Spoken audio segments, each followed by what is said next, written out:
इंसानों के इस दुनिया में आने से भी बहुत पहले लगभग 6 करोड़ साल पहले हमारे प्लेनेट पे ऐसे देव राज किया करते थे जिनको आज हम डायनासोर्स के नाम से पहचानते हैं। इन डायनासोर्स ने हमारी दुनिया पर चंद सौ या चंद हजार सालों तक नहीं बल्कि ये पूरे 18 करोड़ सालों तक इस दुनिया पर राज करते रहे। इन डायनासोर्स की तादाद इतनी ज्यादा थी कि अभी तक साइंसदानों को 900 से भी ज्यादा ऐसे फॉसिल्स मिल चुके हैं जिनका ताल्लुक अलग अलग डायनासोर्स की किस्मों से जोड़ा जाता है। एक एस्टीमेट के मुताबिक जब जुरासिक पीरियड अपने पीक पे था तो अर्थ पर 400 बिलियन से भी ज्यादा डायनासोर्स हुआ करते थे, यानी 40,000 करोड़ से भी ज्यादा। हम इंसानों से भी पहले पाए जाने वाले जानवर जिनकी नस्लें मरकर अब खत्म हो चुकी हैं, उनके ढांचे या कोई भी ऐसी चीज जो उनकी इस दुनिया पर मौजूदगी का सबूत देती हो, उसको फॉसिल कहा जाता है। सबसे पहला डायनासोर फॉसिल नॉर्वे के समंदर में ऑयल के लिए की जाने वाली ड्रिलिंग के दौरान दरियाफ्त हुआ था।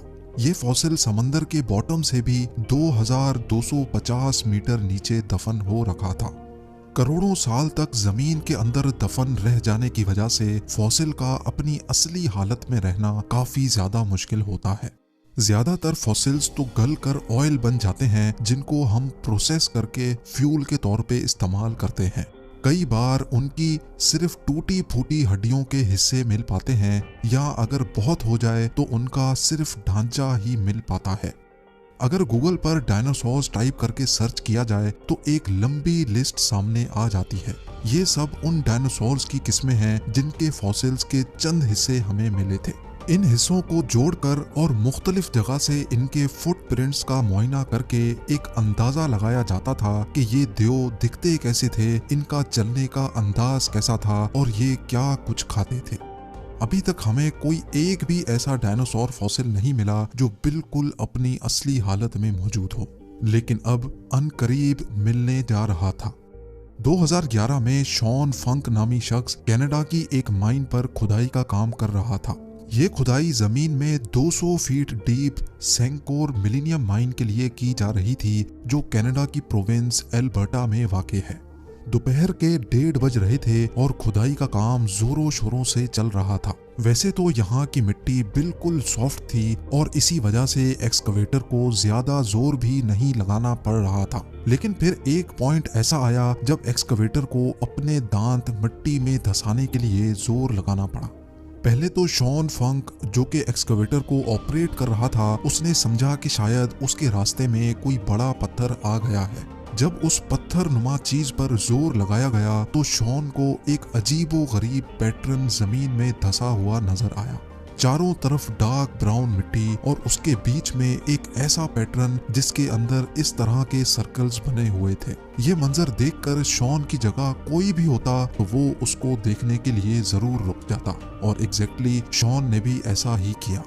उसने अपने शिफ्ट सुपरवाइजर को बुलाया और फिर अगले कई घंटों के दौरान माइन पर मौजूद सारे लोग इस अजीब चीज को देखने के लिए इकट्ठे हो गए। लेकिन फिर हकीकत से तो तब पर्दा उठा जब रॉयल टेरल म्यूजियम से ताल्लुक रखने वाले डॉक्टर डोनाल्ड हेंडरसन ने सीन में एंट्री मारी। डॉक्टर डोनाल्ड, जिनको प्री हिस्टोरिक फॉसिल्स का काफी ज्यादा एक्सपीरियंस है, वो देखते साथ ही समझ गए कि ये कुछ और नहीं बल्कि ये किसी ऐसे जानवर का फॉसिल है जिसका आज से पहले किसी को भी इल्म नहीं था। डॉक्टर डोनाल्ड का मानना था कि अल्बर्टा से पहले भी जो फॉसिल्स मिल चुके हैं वो समंदर में रहने वाले प्लीजियोसॉर्स के थे। इसी वजह से उनका ख्याल था कि ये फॉसिल भी किसी प्लीजियोसॉर का ही होगा। लेकिन उनको इस बात का बिल्कुल भी अंदाजा नहीं था कि जो चीज इनके सामने मिट्टी में धसी हुई है वो इनकी जिंदगी बदलने जा रही है। 8 करोड़ साल पहले कनाडा का ये हिस्सा जहाँ से फॉसिल मिला था, ये गहरे समंदर के नीचे होता था। जो प्लीजियोसॉर्स इस समंदर में रहते थे वो मरने के बाद जमीन बोस हो गए और इसी वजह से इस एरिया से ज्यादातर फॉसिल्स प्लीजियोसॉर्स के ही मिलते हैं। लेकिन मिलने वाला ये फॉसिल भी प्लीजियोसॉर का ही था या किसी और जानवर का, और सबसे बढ़कर ये कि आखिर वो दिखता कैसा था। ये सब जानने के लिए जरूरी था कि पहले इसको बाहिफाजत जमीन से बाहर निकाला जाए, और ये काम इतना आसान नहीं था। एक्सकवेशन के गुरु बुलवाए गए और बड़ी एहतियात से फॉसिल को जमीन से बाहर निकालने का काम शुरू कर दिया गया। फॉसिल की साइडों और ऊपर से मिट्टी हटा दी गई और अब बारी थी इसको जमीन से अलग करने की। नॉर्मली ऐसे काम के लिए इलेक्ट्रिक जैक हैमर इस्तेमाल किया जाता है, लेकिन क्योंकि इससे फॉसिल को नुकसान पहुंचने का खतरा था, इसी वजह से एक्सपर्ट्स ने हाइड्रोवैकिंग टेक्नोलॉजी इस्तेमाल करने का फैसला किया। हाइड्रोवैकिंग ऐसी टेक्नोलॉजी होती है जिसमें पानी की हाई प्रेशर गन से किसी भी चीज को काटा जाता है और साथ साथ इंडस्ट्रियल ग्रेड वैक्यूम से मिट्टी और पानी को सक कर लिया जाता है। हाइड्रोवैकिंग के जरिए काम बड़ी महारत और काफी तेजी से कर लिया गया। अब ये जायंट पत्थर जिसके अंदर फॉसिल मौजूद था वो जमीन से अलग हो चुका था और अब बारी थी इसको उठाकर ट्रक में लोड करने की। एक्सपर्ट्स का ख्याल था कि इसको क्रेन की मदद से उठाकर ट्रक में आसानी लोड कर दिया जाएगा, लेकिन कहीं ना कहीं सबके दिल में ये डर जरूर था कि लिफ्टिंग के दौरान कहीं कुछ एबनॉर्मल ना हो जाए, और बिल्कुल वही हुआ जिसका डर था। जी हाँ, जैसे ही क्रेन ने फॉसिल को ऊपर उठाने के लिए जोर लगाया तो वो एक ही झटके में 2 हिस्सों में बट गया। ये देखते ही साइट पर मौजूद तमाम लोगों को तो जैसे सांप ही सूंघ गया। जहां एक्सपर्ट्स को अपनी मेहनत जाया होने का दुख था, वहीं रॉयल टेरल म्यूजियम की टीम को फॉसिल के टूट जाने का गम खाया हुआ था। फॉसिल दिखने में तो पत्थर जैसा लग रहा था, लेकिन उसका सेंटर काफी ज्यादा नाजुक था जो क्रेन के प्रेशर को बर्दाश्त ना कर सका। लेकिन ऐसा नहीं था कि सारी उम्मीदें खत्म हो गई हों। बेशक फॉसिल टूट चुका था, लेकिन ये अभी भी कंप्लीट था। इसके अंदर क्या कुछ छुपा है ये जानना अभी बाकी था। फॉसिल के तमाम हिस्सों को अच्छी तरह पैक करके रॉयल टेरल म्यूजियम पहुंचा दिया गया, जहां अब एक और दिलचस्प हकीकत से पर्दा उठने का वक्त आ पहुंचा था। इस पॉइंट पर किसी को भी फॉसिल की असल हकीकत मालूम नहीं थी। करोड़ों साल जमीन के अंदर दफन रह जाने की वजह से फॉसिल को इसके गिर्द जमे हुए पत्थरों से अलग करना एक ऐसा काम था जिसमें सालों की मेहनत रिक्वायर्ड थी, लेकिन ये काम हर सूरत करना जरूरी था। पूरे 5 साल और 7,000 घंटों की मेहनत करके फॉसिल को जब पत्थरों से आजाद करवा लिया गया तो जो कुछ देखने को मिला वो पिछले कम से कम 8 करोड़ सालों से किसी ने भी नहीं देखा था। सारे पैलियोंटोलॉजिस्ट ये देखकर हैरान रह गए कि ये फॉसिल किसी प्लेजियोसॉर का नहीं बल्कि ये तो डायनासोर का फॉसिल है। लेकिन सबको एक जोर का धचका तो तब लगा जब उनको ये मालूम पड़ा कि इस डायनासोर का फॉसिल इतनी अच्छी तरह प्रिजर्व्ड है कि अभी तक इसकी खाल भी डैमेज नहीं हुई।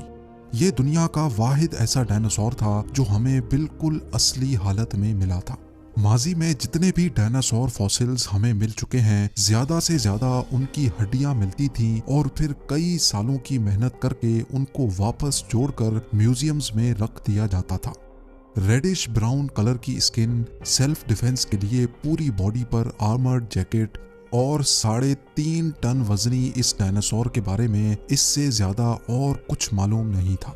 जब टेक्नीशियंस ने इसको पूरी तरह पत्थरों से आजाद कर दिया तो अब बारी थी पैलियोंटोलॉजिस्ट की, जिनको डायनासोर की इस अजीब किस्म पर मजीद तहकीक करना थी।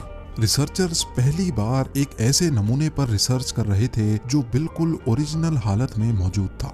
सालों की रिसर्च और कई 100 टेस्ट करने के बाद जो कुछ मालूम पड़ा वो वाकई काफी ज्यादा इंटरेस्टिंग था। ये डायनासोर आज से करीब 110 मिलियन साल पहले यानी तकरीबन 11 करोड़ साल पहले मरा था और जिस वक्त इसकी मौत हुई तब ये कुछ खा भी रहा था। आहिस्ता आहिस्ता चलने वाला ये डायनासोर प्लांट्स खाता था और हैरत अंगेज तौर पे इसके पेट से उस प्लांट के ट्रेसेस भी बरामद हुए जो इसी के साथ प्रिजर्व हो गए थे। ये डायनासोर जुरासिक एज के उस हिस्से में पाया जाता था जब इस दुनिया पर रेप्टाइल्स का राज हुआ करता था। इनके खत्म होने के बाद जमीन, हवा और पानी को नए जानवरों ने रिप्लेस कर दिया, जिसमें टी रेक्स जैसे खूंखार डायनासोर भी थे। 6.5 करोड़ साल पहले एक बहुत बड़ा मीटियोराइट जिसकी साइज दुबई से भी 10 गुना बड़ी थी वो अचानक अर्थ पर आ गिरा। इस मीटियोराइट के धमाके ने हमारी दुनिया को हिला कर रख दिया था और इसके नतीजे में होने वाली तबाही का अंदाजा लगाना ही काफी ज्यादा मुश्किल है। साइंसदानों का मानना है कि इसी तबाही की वजह से ही पूरी दुनिया से डायनासोर्स का खात्मा हुआ था।